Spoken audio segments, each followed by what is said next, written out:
sometimes that's what happens. We get sick.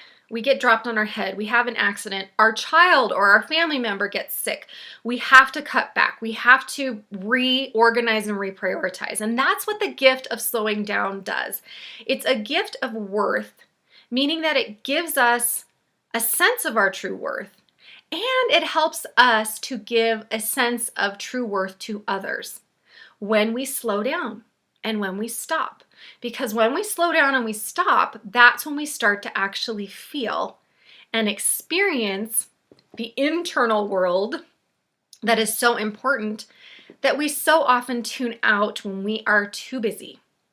So whereas busyness, I would say, leads us away from our worth, even though we think it doesn't, we think that it actually leads us to feeling more worthy because we're doing so much. And it's like a badge of honor that I did this and I did that. And I am as guilty as anybody out there of this. And I know it's not true, but you get into that mode of feeling like, oh, I feel good. I accomplished things. I got this done and that done.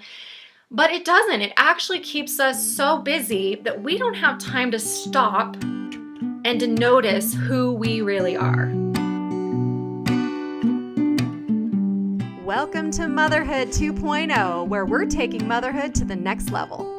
I'm Dr. Christina Hibbert, your host, clinical psychologist, speaker, author, and, mom of 6 and mother of the year for Arizona, here to help you overcome, to become, and yes, to flourish as we grow through motherhood together instead of just going through it on our own. Be sure to visit my website, drchristinahibbert.com, as well as join our Facebook group, Motherhood 2.0. All right, everybody, let's get growing. Welcome to Motherhood, everybody. It's me, Dr. Christina Hibbert, and I am so excited to be here to help you overcome, become, and flourish, especially at this holiday time of year when it can be so crazy and we have so much going on and illnesses are going around and we are just trying to keep up with regular life in addition to adding all kinds of activities. And if you're a mom, you probably feel like I do. Like December's about as busy as May, which I call mayhem. And that's because there's so many activities and parties and other things going on. And for many of us, it's a time where we're not only trying to keep up and do everything we need to do and feeling stressed and overwhelmed and all of that. Hopefully we're also finding some joy and enjoying the holiday spirit and season, time with family or friends or whatever that may be. But also, I really feel this is a time of struggle for many. And for we women and moms, it can be a very big time of struggle when it comes to our sense of self-worth. And that's what's been on my mind these past weeks. It's been a long time since I actually recorded an episode for our motherhood show here.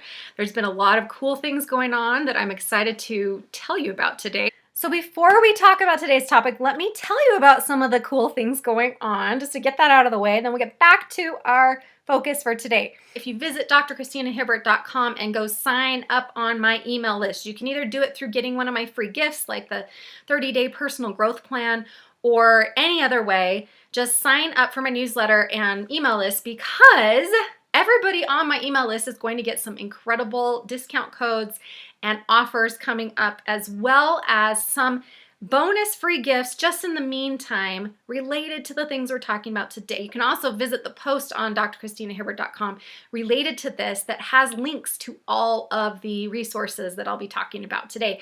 So let me tell you, one thing that's going to be coming up is I'm going to be launching, and this is the only place I'm telling about it until after Christmas, is I am going to be starting my subscription membership site in January 1st. And I have some awesome bonuses for those of you who decide to get the annual membership and also those who just do the monthly. It's called Grow Monthly, Grow, Grasp, Repeating Opportunities for Wisdom Monthly. And every month there's a theme and some lessons and videos. It's going to be an awesome program. And then I'm so excited about this. I'm going to talk more about this later, but just as a sneak peek, I'm going to be hosting my first live 2-day event.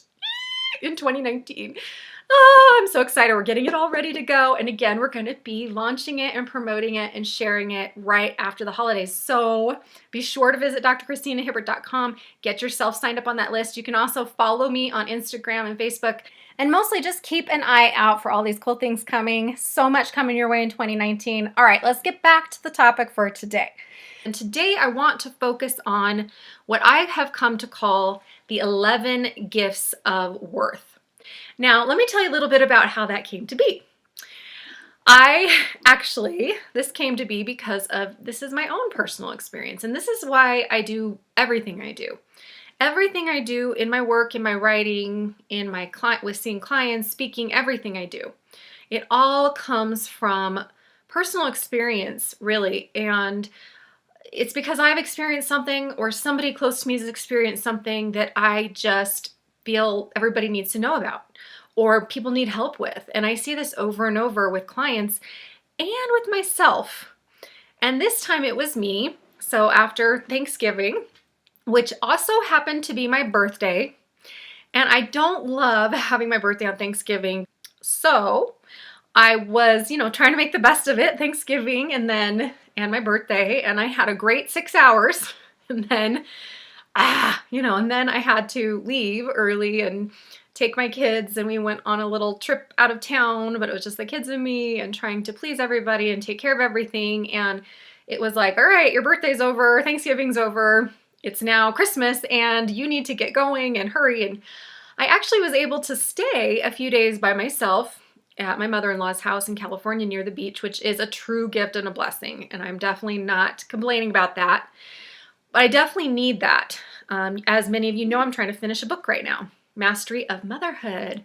And I got some announcements regarding that. And I really can't finish books without having some blocks of time where it's just me and I don't have to be taking care of everybody. And I know you listeners understand this. You're moms, you understand what it feels like to have everybody need you, and to even just something as simple as getting dinner on the table or getting kids up and out to school, how much time and energy it takes and how easy it is to pull you away from whatever else you're trying to do. And granted, I want to be the very best mother I can be, and I want to do these things for my family, but I don't want to do them all the time. I really don't. And especially when I'm in the middle of a goal or a project or something that really needs my attention, I feel like, there is a time and place for doing all those things, and I try to do them as much as possible, but there's also a time and place for us to take a break or to have a little difference in routine or to have some other people help us or to have our children and our families help us, right?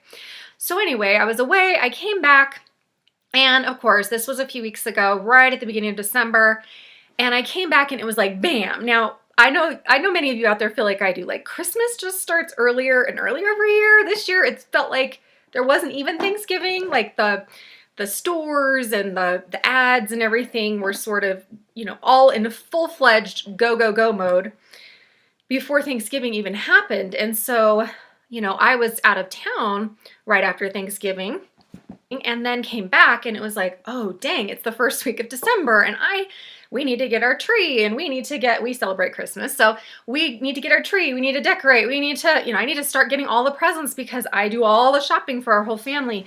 And my husband's that's not his strength at all. So I really do it all myself. And we're hosting this year and all my siblings and their significant others are coming and my parents and there's a lot going on. In addition to, I had just launched a new program and I'm trying to launch 2 more new programs at the end of the month. I'm trying to finish a book. It's too much. It's way, way, way too much. And of course, I got sick. I got sick right when I got back and I was sick all week, kind of sick to my stomach the first week, but I was trying to catch up and I'd been gone from my kids. So I was trying to, be there and help them with what they needed. And of course, they started having end of the year or end of semester things and activities and concerts and all those things, recitals and games, basketball games started. So I'm trying to go to all the things and do all the things. And finally, after a week of that, I was just like, this is ridiculous. I do not feel well. I'm exhausted. I haven't been sleeping and I'm out. That's it. I'm out. Tap me out.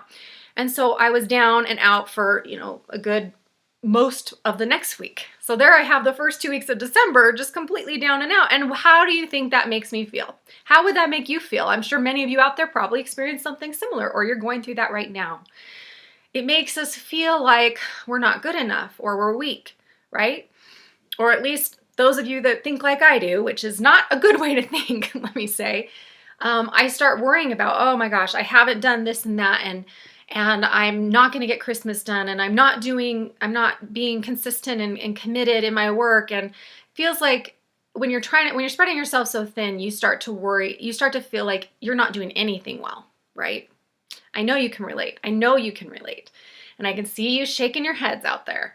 Yes, right? And it points to our worth. And so this was last week, and I was so overwhelmed. We had actually bought our Christmas tree almost 2 weeks before, and finally, after being sick for many days and in bed and trying to get up and every time getting shut back down and going back to bed, I finally came out one night later in last week and was like, I just have to finish decorating this tree. And so as I was working on decorating the tree, my husband's like, what are you doing? You're supposed to be sick. Get back in bed, because he knows that I had tried many times to get up, and I'm no good when I'm sick. And I was just like, I just need to do one thing. I just need to get this one thing done and I will feel good. And so it's good to do things. Absolutely. It's good to do things. And so I did that. And while I was doing that, I was trying to find a ladder to kind of climb up and decorate the tree. And he came and just scooped me up on his shoulders. And usually I hate when he does that because I have had concussions and I'm afraid of falling. And this time though, I was like, all right, good. This is faster and easier. And I don't have the energy to like go find the ladder and all of that. So we have these pictures of us. If you haven't seen on Instagram or Facebook, you can go find my Instagram or Facebook posts where, I'm on his shoulders and decorating the tops of the tree. And then he starts doing these yoga poses and we're doing tricks. And anyway, it was really funny. And it made me think that night, like, wow, okay, I'm finally feeling better. And the next day I was actually back up and at 'em for the most part. But how much does all of these things like being tired or overwhelmed, or when you're sick or when your kids are sick, because that's a whole other thing that totally, it feels like it interrupts what's supposed to be happening. But what I've learned is that that's not what's happening. What really is happening is it's not interrupting what's supposed to occur. It is what's supposed to occur, right? We get sick. Sometimes we get depressed. And I love this Adlerian theory of Adlerian psychology, because it basically says that it's not that we are, let's see, like sleeping too much or not sleeping, or eating too much or not eating, or, feeling hopeless or worthless or helpless, or like we have no energy because we are depressed, which is how we usually think of it. But rather, maybe we are depressed because we need to sleep more or less, eat more or less. Start working on those feelings of helplessness and hopelessness and all of those things. Perhaps we have illness and depression and anxiety and things like that because we need it in some way. And I really believe that there is some truth to that. I think sometimes, obviously, many times we don't necessarily need it, or at least we don't need it for as long as we let these things stick around. But there's something to be gained from these experiences. And they make us feel so down and make us feel so worthless, or they can. But today's focus is, how do we take those things and how do we take these experiences that maybe aren't always on the outside seeming to be like a gift or a blessing or something even good or positive? How do we take those things and actually see the blessing and the gift of worth in those things? And so I came up with this post idea, and I realized that the day that I was, that last day that I was sick and decorating the tree, the next day was actually 12 days before Christmas. And for all of you who celebrate Hanukkah, Kwanzaa, who just don't even celebrate the holidays, whatever it might be, this is just my celebration. So, I was thinking, okay, this will be perfect. I'll do 12 gifts of worth for 12 days of Christmas, and I'll do one each day leading up to Christmas Eve. And that'll be like my gift to anybody who listens to these podcasts and anybody who reads my blog or my books, and just to my friends and everybody. And then the next day came, and it was the first day I felt better, and I really thought, oh, I'm going to do this. And I had 2 clients, and then I had an emergency client, and then my kids had, activities and games after school, and I was just trying to like catch up on all of the gifts I'd been buying online that came in boxes, and I'm trying to clean, and I'm trying to just like not burn out too. Of course, I didn't get to it. I didn't get to writing a blog post or doing a radio show. Of course not. It's ridiculous. The reason why I ended up calling this the 11 gifts of worth and not the 12 gifts was because I didn't get it done that day. And the next day I thought, oh, I missed it. It was such a perfect opportunity. Again, that word perfect. We will talk about that. To do it for the 12 days of Christmas. And I only did it for almost 11 days now. And I thought, that's perfect. That is perfect because it's so imperfect. And that's what we're talking about today. All the imperfect ways that we actually feel our worth. And 11 gifts of worth is just perfect because it's not 12. It's 11 because I messed up and I just couldn't get it done. So there you go. I also shared that first post, that picture I was just talking about that you can go find on Instagram or Facebook.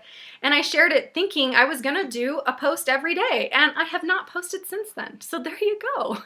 We are imperfect, and that's what we're talking about, the gifts of being imperfect today.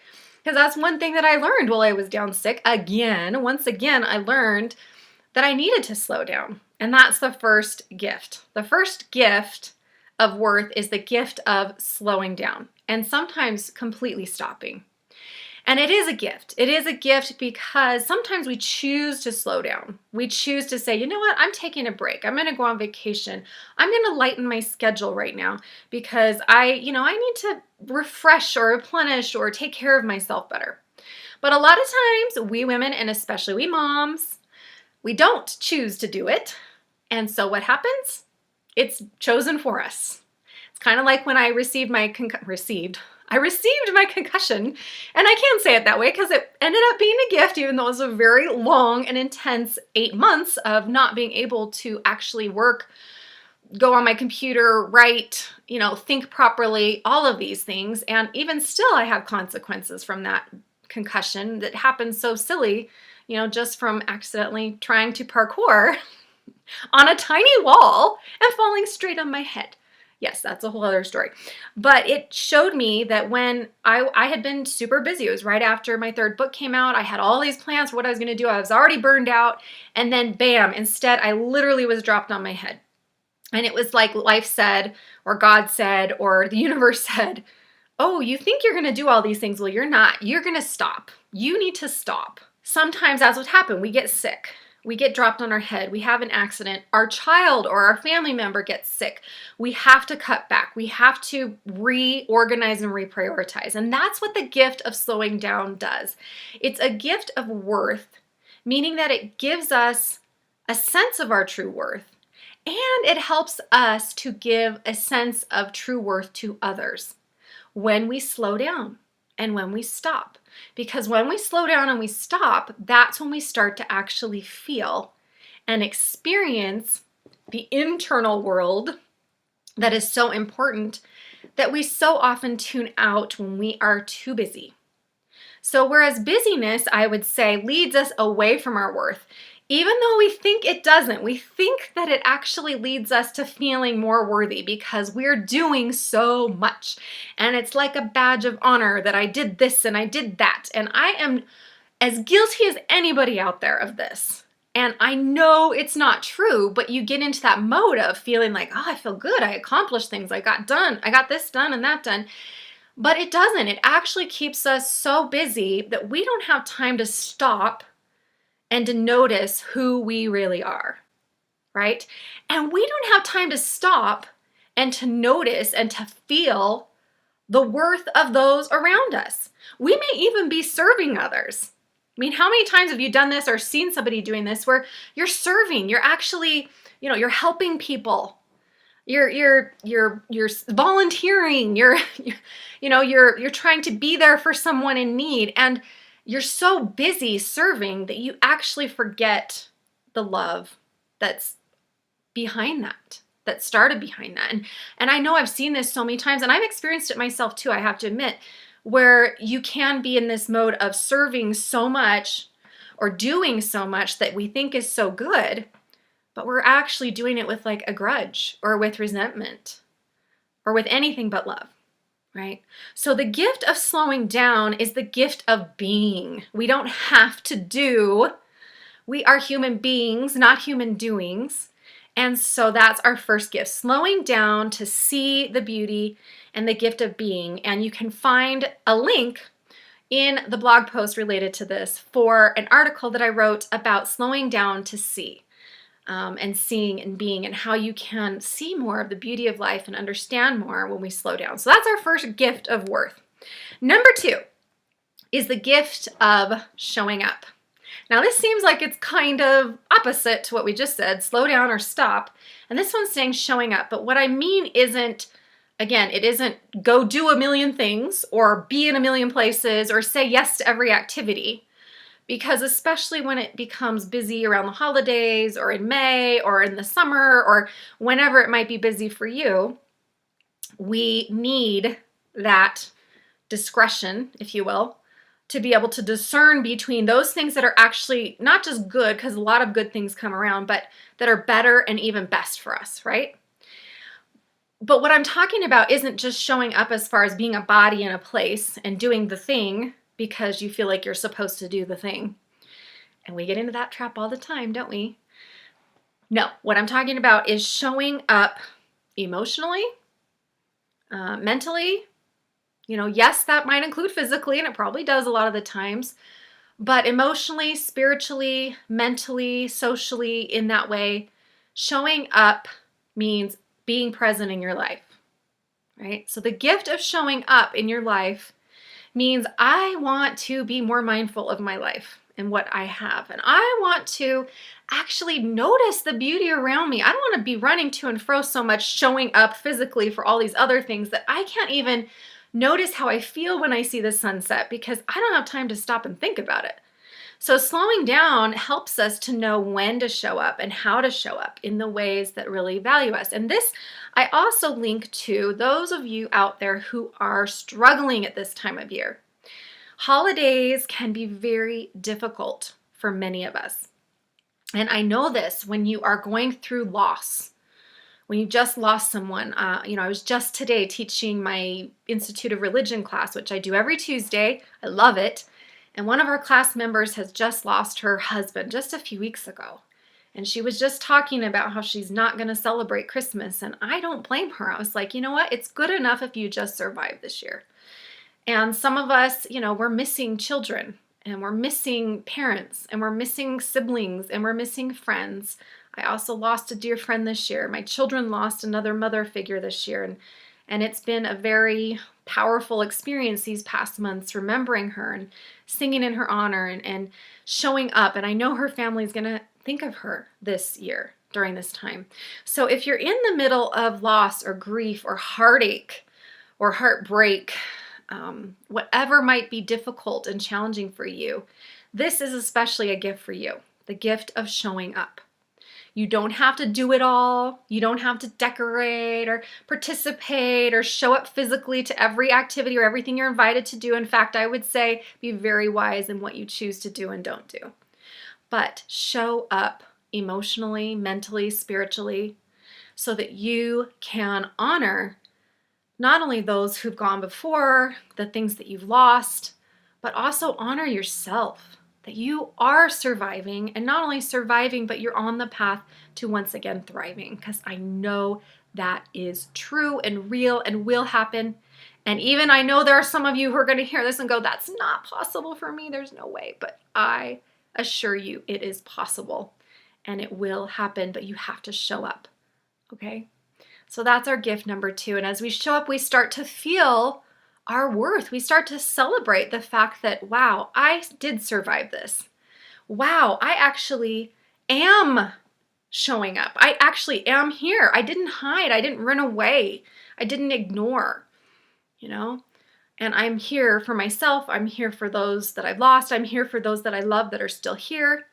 I've had that experience too, losing siblings and having, other family members, especially my parents, not be able to be there for us emotionally because they were so caught up in their grief and pain. And so there's always ways that we can show up for ourselves, for those we care about most.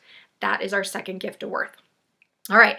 Now, number 3 is the gift of realness or authenticity. I love talking about being real. And I love just being real and sharing with everybody my flaws and my weaknesses. And I would love to, in fact, if you're watching the video, I'm gonna be real right now and show you the mess that is my office. See? So, it is such a mess in here. My house is a mess. My back deck, if you look outside, you can see all the pine needles, my dog's out there. Ugh, that's just real, okay? It looks all fine because we can put everything into a box nowadays that fits, a little square or a little rectangle that can fit on our Instagram feed or on our Facebook, and it can look so beautiful and perfect. And it's great to find the beauty in things. I love that. But let's be honest here. Let's be real. Most of life is pretty darn messy, and it's not pretty. And it's pretty darn messy, but it's not pretty. It's not beautiful, right? And it feels hard a lot of the times to even find the good stuff, to find the joy, to find the peace, to find the love in the craziness, especially as a mom, as a parent. It's hard. It's really hard. So let's be real here and admit that it's hard. And that's one reason why I wanted to do these posts too, because here I was trying to pull myself back together after feeling like such a mess and being sick and not being able to do things. I actually had to cancel one of the programs that I started just a few weeks ago because I realized that being sick, I could not get it done. I wasn't going to be able to do it, and I felt terrible.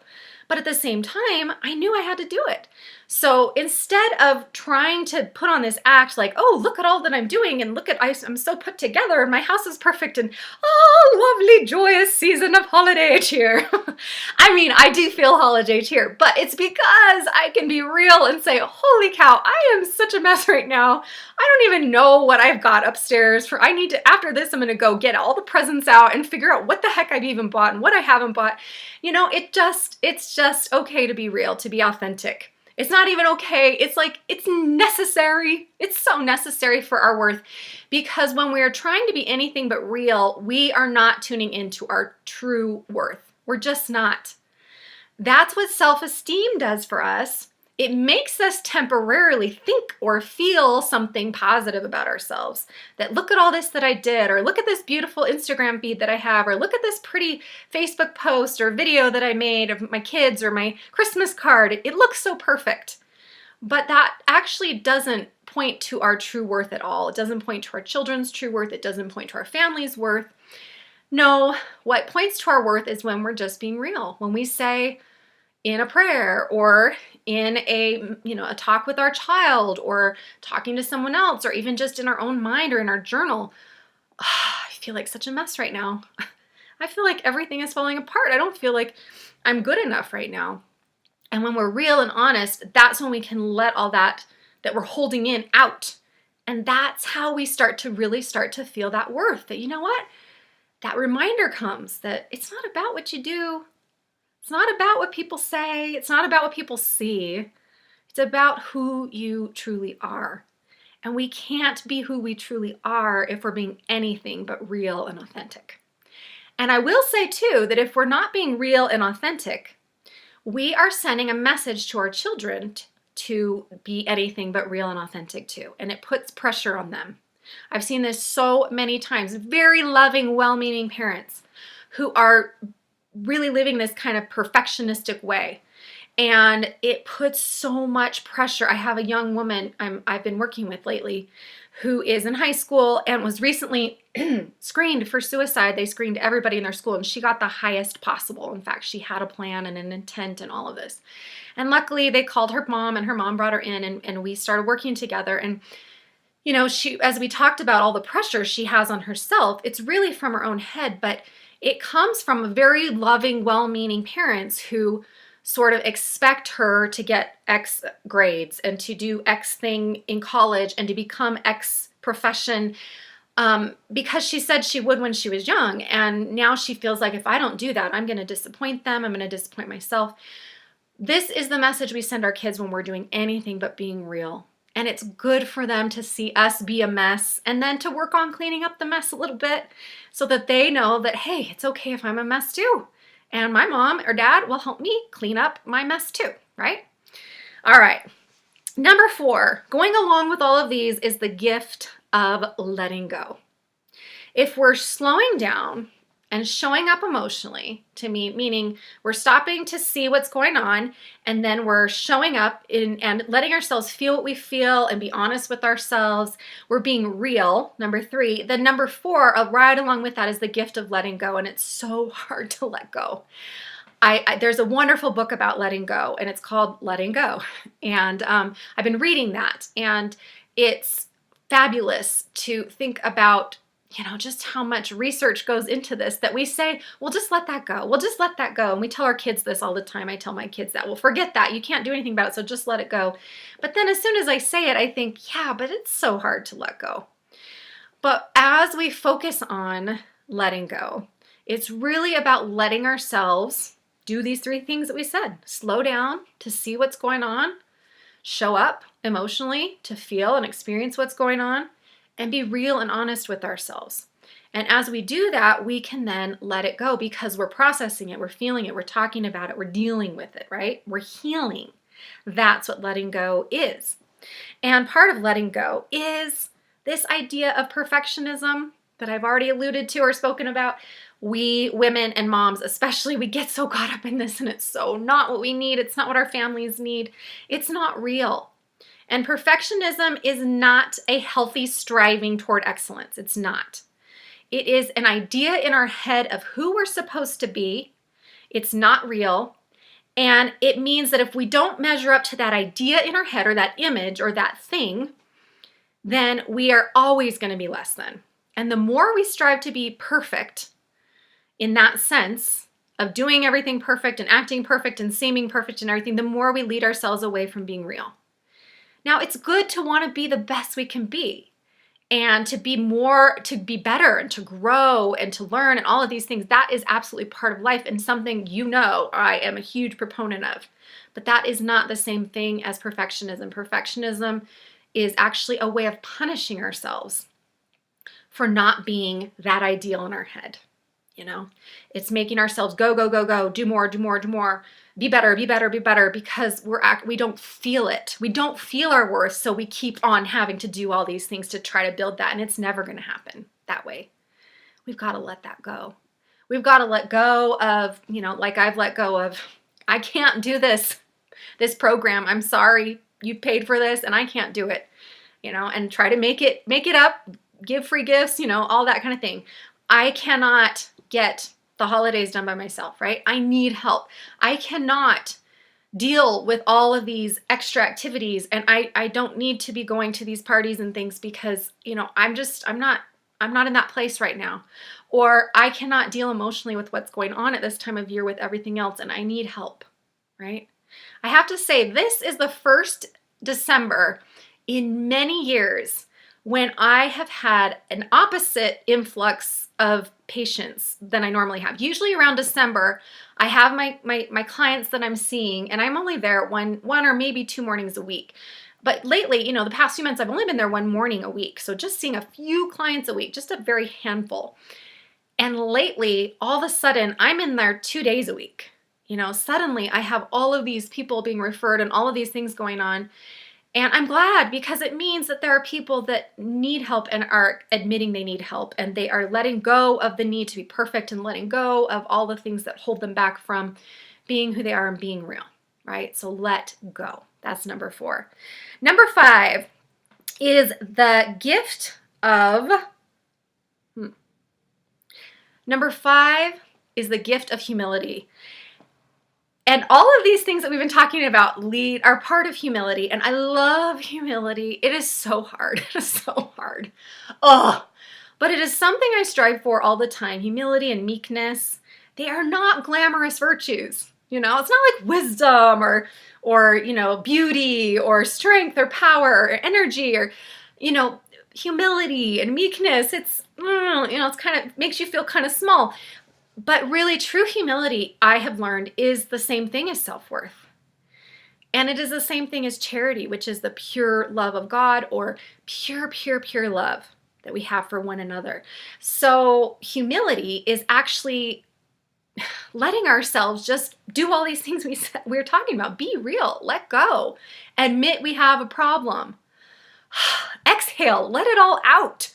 Not have to hold up or have some kind of image that we're trying to perceive or keep.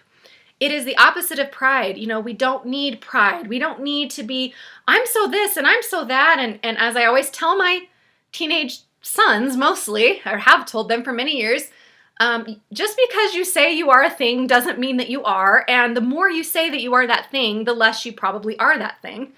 Because, when they're all saying like, oh, I'm so awesome, or I'm so buff, or I'm so this or that, it's like, that is not humility. And that's pride. And pride is the opposite of humility. And the more you tell people how awesome you are, the less they're going to actually think you're awesome. Because if you're really awesome, you don't have to tell people, right? Babbling brooks run shallow, right? That's the saying. So we need to think about humility as being willing to sort of sacrifice that image in our head of who we think we need to be, and just letting others help us, letting God help us, the universe, higher power, whatever your belief system, and putting that on the table, because that is true self-worth. Only when we do that are we being real, and only when we do that do we open the door to see who we really are, and to see who others, like people we really admire and respect, and the people that really know us and love us, and God, higher power, whomever you believe in. Obviously, I believe in God, so that's what I say. But those people and beings to then show us our true worth through their love, right? But only in humility, when we're teachable, can we experience this, right? So that's our number 5. Number 6, gift of worth. And this is a biggie that goes right along with humility. If you're not being humble, you cannot do this one. It is self-forgiveness. It goes right along with all the things we've been talking about: letting go, being authentic, showing up, slowing down, letting yourself feel, all of these things we've been talking about. If you are not doing those things, you cannot practice self-forgiveness, because you won't even let yourself feel what you need to feel to forgive yourself and let go. And humility is essential to this. Humility is stopping and saying, you know what? Maybe you've done something that you feel bad about. And guilt is an interesting thing, because guilt can mean two things. It can mean either a motivational guilt or a depressive guilt. And the motivational guilt says, you've done something wrong and you need to make it better. It's not okay. So maybe you said something to your child that you really shouldn't have said, or you said it in a way that you shouldn't have said it, or you did something to your spouse or partner, or you hurt someone and you didn't mean to, but you did, and you did, and you need to apologize. That's motivational guilt. It's like gas that we put into the tank of a car that helps us go do something. Get out there and apologize and be forgiven so that we can let that guilt go and forgive ourselves, right? But so often we are in the other category, moms. We are in that category of depressive guilt, not motivational guilt. And that's the kind of guilt that we just hang on to for things that we actually didn't do wrong. Oh, I feel guilty that I didn't make dinner tonight, or I didn't have things ready for my kids, or they were late to school, or I feel guilty that I wasn't there for the performance because I had to be at a work thing, or that I wasn't at work for the thing because I had to be at the kid thing, or there's so much we can feel guilty about. That's a whole other show. But we need to watch out for that, because self-forgiveness is not required when we are in that depressive guilt. All that's required is to let that go, because that is like gasoline that we pile up in our garage with big tanks, and we just keep putting it in there, putting it in there, putting it in there, and all we need is one spark and the whole thing blows up. That's unhealthy. We don't need that. But as we humble ourselves and as we identify the guilt that we feel, let it motivate you. Let it motivate you to let go of whatever you've done, to apologize if necessary, to make a plan to change when necessary. And yes, that is necessary a lot of the times, but to forgive yourself. If you are a believer in God, take it to God in prayer and let Him forgive you, but also forgive yourself, right? That is another gift of worth. As we forgive ourselves, we begin again to feel our true worth. If we are not forgiving ourselves for things that we've done that we just cling to, especially the depressive guilt, both kinds of guilt, we are preventing ourselves from experiencing our true worth. So remember that. All right. Oh, we're more than halfway through. Okay, we're going to wrap up here with the last 5. Our number 7 is the gift of learning. Now, all that we've been talking about so far points to this gift, and you know I'm a big personal growth fan and proponent, and I think it's so valuable. We have to remember that if we want to feel our true worth, if we want to know who we truly are, if we want to reach our full potential, and if we want our children to do the same, which I know you mothers do, we have to model that. We have to model it. They're not going to do it just because we say you're worthy and you're lovable and you're good, but then we're not letting ourselves learn from our mistakes and be humble and do all the things we've talked about. These are all the paths and the ways that help us to understand our true worth, and learning and having a mindset of learning and growth is essential. So everything that we, quote, mess up on, or every, quote, failure that we have is really just a step toward more growth. If we see it that way, and it's a step toward our greater potential and our greater worth, and helping our families to then see that too, for themselves and to see it in us, right?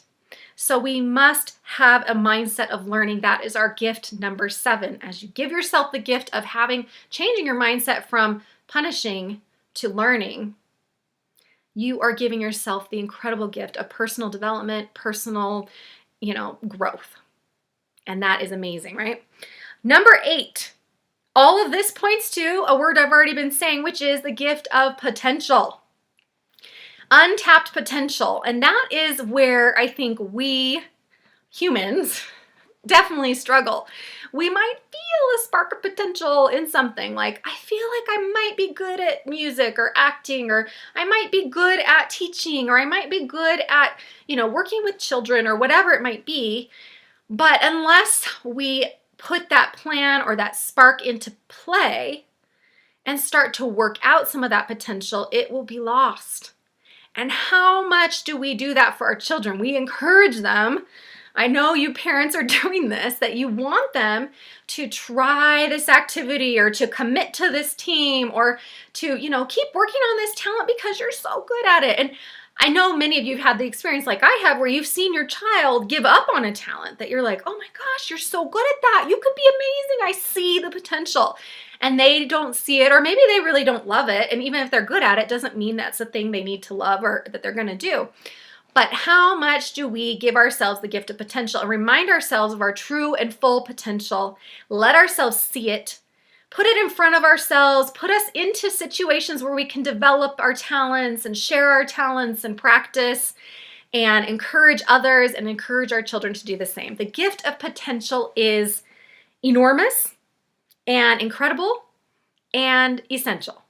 And it's essential for feeling our worth. Our worth means that we have potential. We all do in some way or another. We just have to find it and then act on it. And number 9 goes right along with that, which is the gift of a voice.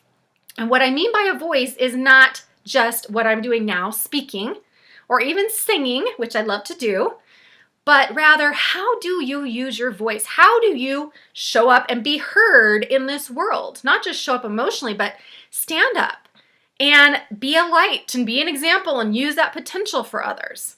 The gift of your voice is remarkable because we all have one and we all have a unique way of sharing it. My ways are speaking and writing and teaching and singing and writing music. Those are my ways of using my voice, right? For you, it might be the gift of drawing or art. You might use your voice to be an advocate in your community. I've done that too. It's a beautiful thing. You might be, involved in politics with your voice. You might use your voice to advocate for your child or to improve your neighborhood. Cleaning up can be using your voice, right? We all have a voice, and when we use it, we are tapping into our true worth, and we are using our potential to bless the lives of others, and that is what our self-worth is all about. It really isn't about just feeling good about ourselves, like self-esteem says. Self-worth is feeling good about ourselves because we see who we really are, and we're sharing it, and we're serving others. And that leads us into number 10, which is the gift of loving and being loved. Now, I have to say, it's not just that we feel our worth when others love us, which, again, self-esteem that myth of self-esteem, and you can go find my post on that. I'll have a link to that, self-esteem versus self-worth. Self-esteem can tell us that. It can tell us, well, if people love you, then you're worthy, right? If people like you, if you're popular, then you're worthy. But boy, doesn't popularity fade easily. I'll tell you, it does.